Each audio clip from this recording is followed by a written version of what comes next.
Tesla booked $1 billion worth of profit just from the sale of green energy credits, and that's double the profit they made organically over the last 4 quarters.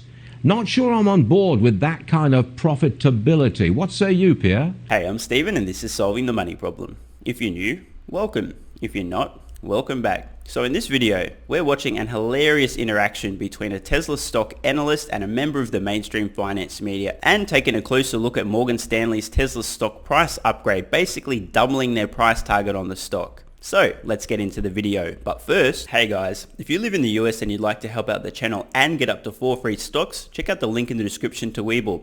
If you open a new account, you'll get 2 free stocks between $2.50 and $250 each just for opening an account. And if you deposit $100, you'll get a further 2 free stocks valued between $8 and $1,600 each. That is an obnoxiously good return on your investment. I mean, really, deposit $100 and you'll end up with, at minimum, $21 worth of stocks, a 21% ROI on your money. And if you're in Australia, the UK, or New Zealand, you can get a free stock with stake also using the link in the description. Let's get back to it. Let's have a look at Tesla this morning, and we have our old friend Pierre Ferragu back.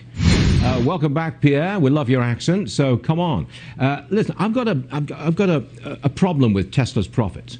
Tesla booked $1 billion worth of profit just from the sale of green energy credits, and that's double the profit they made organically over the last 4 quarters.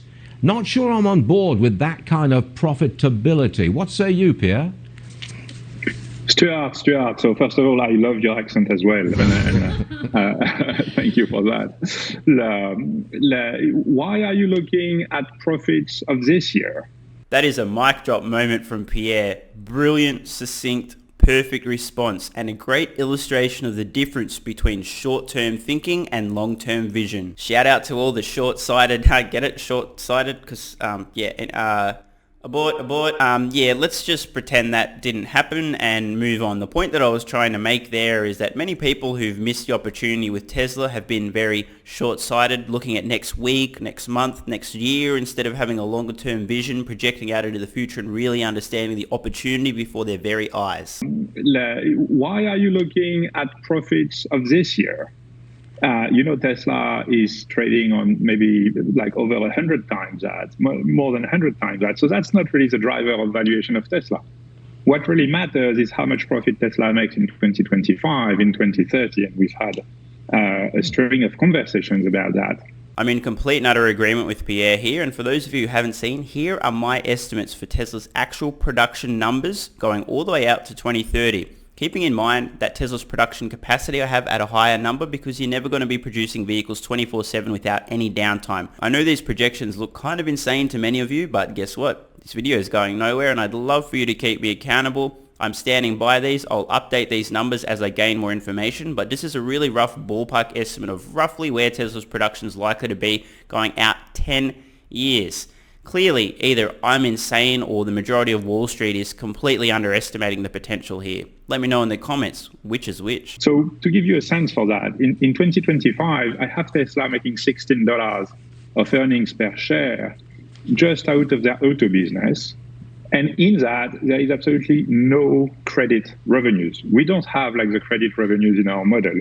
Credit revenues are very short, have a very short duration. So you're right, it's going to be $1.5 billion in pure profit this year. So that's like free money Tesla gets, and Tesla will be able to reinvest in their business.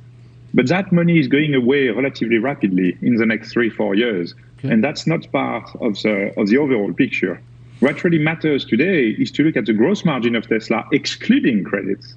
And excluding credits, Tesla's gross margin is above 20%. It's a leading gross margin for a car manufacturer, and it continues to expand as the Model Y, the higher margin Model Y, is increasing in the mix. That's what really matters, and credits have nothing to play in there. All right, Pierre, you have straightened me out, and I appreciate that. We have news this morning that Morgan Stanley has upped its price target for Tesla to $540 a share. What's your target price? Mine is a tad above that. It's $578. So they're getting closer to the truth. Some of your best work to date, Pierre. Well done, my friend. And now let's have a little bit of a closer look at some of Morgan Stanley's research regarding their updated Tesla stock price target. Time to value Tesla's software and services business. Upgrade to overweight, price target to $540. Tesla is on the verge of a profound model shift from selling cars to generating high margin recurring software and services revenue. No shit, Sherlock, but better late than never. We see 22% upside to price target, 142% upside to the bull case. For the first time, we are adding software and connected vehicle services revenue to our earnings forecast and base case valuation. This past May, we explored Tesla's software opportunity in a detailed report and conducted a sensitivity analysis with varying scenarios, but did not include any value in our base case. Since that time, we have had the opportunity to conduct more proprietary research on the topic, tapping into Morgan Stanley's leading technology equity research team. At the same time, Tesla has continued to develop its services and platform businesses, including pushing various features and services to its vehicle fleet to a level where we feel it is appropriate for investors to consider to change how they model the company's revenue and profit streams. Additionally, we add Tesla Energy and Tesla Insurance into our base case valuation for the first time. Once again, better late than never, guys.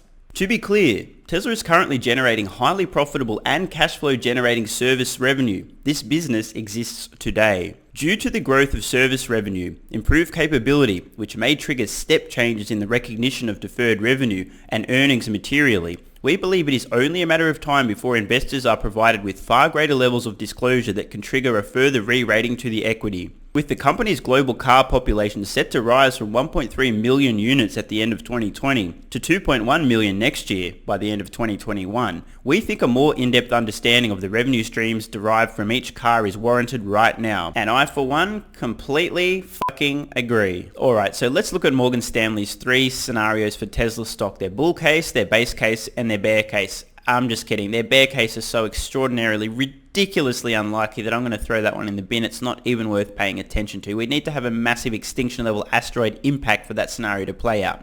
So, in their bull case, they've got Tesla selling around 8 million vehicles per year in 2030. I'm at around 20 million units. You guys can let me know in the comments which of those scenarios you think is more likely, but I'm happy to stick with my target until further notice. They've also got 50% penetration of Tesla Insurance. I hazard a guess that's likely to be higher than that. I mean, Tesla's going to have access to better data than anyone else. Obviously, over time, this means they'll be able to offer better, cheaper, more effective insurance. So you'd kind of need to be a little bit, how do I say this? Well, if you're smart enough to buy a Tesla, you're probably smart enough to realize that Tesla Insurance over the long term is going to be a much better option in most cases. They're also talking about a 1 million strong robo-taxi fleet at that time. Again, I think that the likelihood of this being well above 1 million is very high, but hey, whatever, we'll see. Time will tell. They're also modeling a fleet of 20 million vehicles in total with average revenue per user of $200 per year, for software upgrades, subscriptions, etc. Again, I think this is probably going to be higher, but hey, time will tell. And finally, they've got Tesla selling their EV powertrain, battery, drivetrain, etc. to other companies, 5 million units per year at 2030. Possibly reasonable, could be more. Again, time will tell. That brings their total bull case scenario price target to $1,068 per share. Interesting. The base case, which honestly I think this is like an extraordinary bear case, but again, time will tell. 3.8 million units by 2030, 18% penetration with Tesla Insurance, only 500,000 robo-taxis in the fleet by 2030. I mean, really guys? Okay. 12 million connected vehicles in the fleet with $100 average revenue per user and 2.5 million units per year of EV powertrains being sold to other manufacturers, bringing their base case price target to $540 per share. And as I said, the bear case is just absolutely ridiculous. I mean, come on guys. Why even bother? If you're going to call this a bear case, call this an extinction level asteroid impact scenario, because that's really what it would take for these kind of numbers to play out. So this upgrade from Morgan Stanley, effectively doubling their base case price target on Tesla stock, what can I say? Better late than never. But in my opinion, really, their bull case should be their bear case. They're way off the mark. It's great they're starting to understand, but man, oh man, this is going to look pretty embarrassing in 25, 27, and 30. And hey, if anyone from Morgan Stanley just happens to be watching, which at this point, hopefully you guys are, because as Elon himself has pointed out, many retail investors out there have some better insight than the institutions themselves. Here's an idea. Why don't you make another level of price target above your bull case called arrogant YouTube prick scenario, in which I tell you what your numbers need to be.